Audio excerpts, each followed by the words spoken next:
god, I just finished my casting. I'm so exhausted and I'm hungry. I know. Let's go.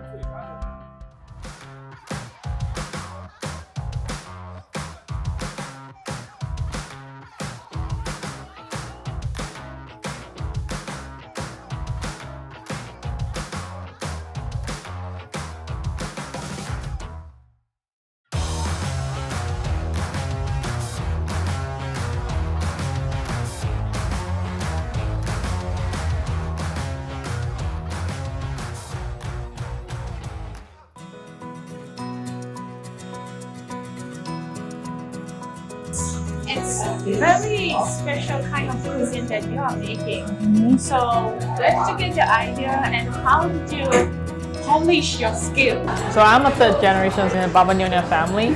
So growing up, I grown up in the kitchen. So all these skills was actually taught to me when I was very little.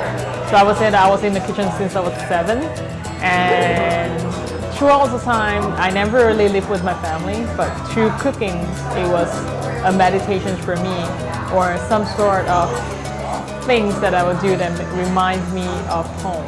So maybe this dish, whenever I make it, it makes me know a little bit more about my father, it makes me know a little bit more about my mother. Everything that I cook is very home-style cooking. The skills that I use and the technique that I use is actually very traditional. It's based on whatever my grandmother taught me, my mother, my father, they taught me, whatever. Everything's from them. Oh my god, this is a whole family thing. Yeah, it's a whole family thing.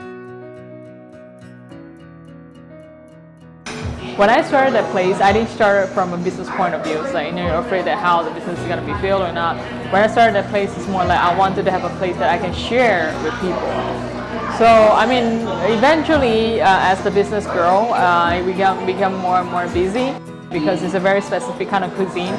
Not many people can kind of like help you, even though I hire like people, like kitchen helpers to help me.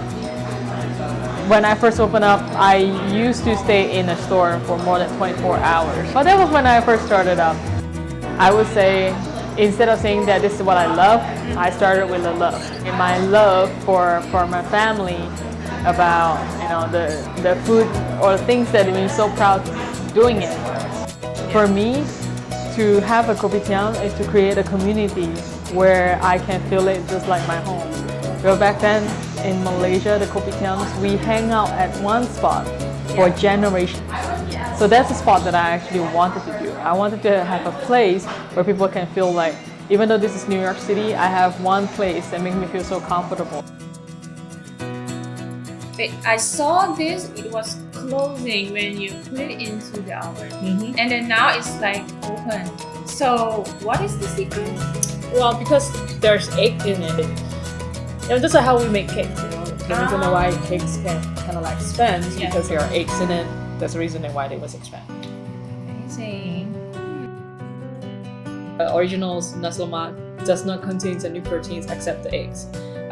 Back then we called them the Nasi Lemak bungkus, which was bungkus means wrapped, and was wrapped in the banana leaf in the China. This was prepared for the workers that works by the piers.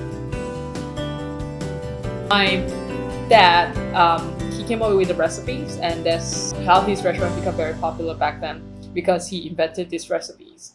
So you have to marinate the chickens at least 3 hours or above to make the chickens absorb all the richness from the balachans.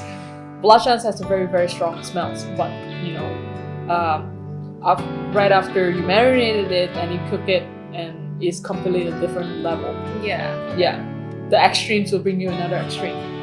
So this is one of my favorite when I was a kid, and my dad, it's my dad's personal recipes. So I want to share the recipes here with everyone, from Kopitiam.